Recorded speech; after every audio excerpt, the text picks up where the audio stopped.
Hi అండి, అందరు ఎలా ఉన్నారండి? మేమైతే బాగున్నామండి. మా అమ్మాళ్ళ ఇంటి దగ్గర ఒక చిన్న ఫంక్షన్ జరిగిందండి. ఆ ఫంక్షన్ వచ్చేసరికి చిన్న వంట మనిషిని పెట్టుకొని ఒక 50 మందికి వంట అయితే చేస్తున్నారు.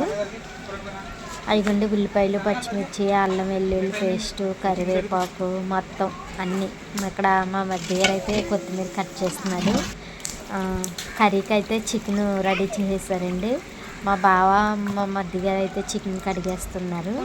తర్వాత టమాటాలు ఇంకా కావాలన్నారండి. టమాటాలు అయితే శుభ్రంగా నీటిలో వేసి కడిగేసేసి కోసేస్తున్నాము. ఓ పక్క నేను కోసేసానండి, ఓ పక్క బావ కూడా కోసేసాడు. తర్వాత ఆయిల్ ఇవన్నీ ఉన్నాయి కదండి. వంట చేయడానికి బిర్యానీ, చికెన్, సాంబార్ ఇవన్నీ అయితే ఐటమ్స్ వండుతున్నారండి. చూసారండి సరుకులు అన్నీ చూసుకుంటున్నాడు వంట మాస్టరు.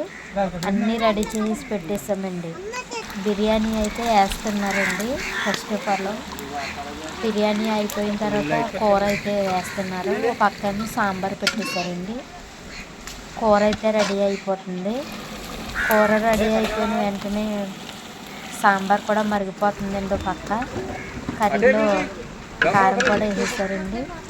ఈ ఫంక్షన్ అనేది పురుడు స్నానం ఫంక్షన్ అండి. మా అమ్మాయి ఇంటి దగ్గర ఎప్పుడో షూట్ చేశాను, కానీ ఎడిటింగ్ చేయడానికి టైం పట్టేసిందండి.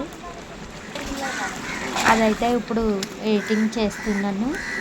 సాంబార్ అయిపోయిందండి, చికెన్ అయిపోతుంది. బిర్యానీకి కూడా అన్నీ కొత్తిమీర, పుదీనా, కరివేపాకు ఇవన్నీ రెడీ చేసి పెట్టేశారండి. అయిపోయింది. సాంబార్ తాలింపుకి అయితే అన్నీ రెడీ చేశారు.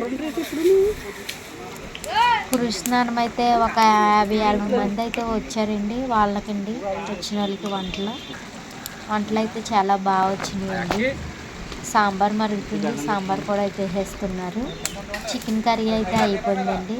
చూసారు కదా, చూసారా? అదిగో అందరూ చెక్ చేసేస్తున్నారు, ఉప్పు సరిపోయిందా లేదా అని మొత్తం చెక్ చేస్తున్నారు.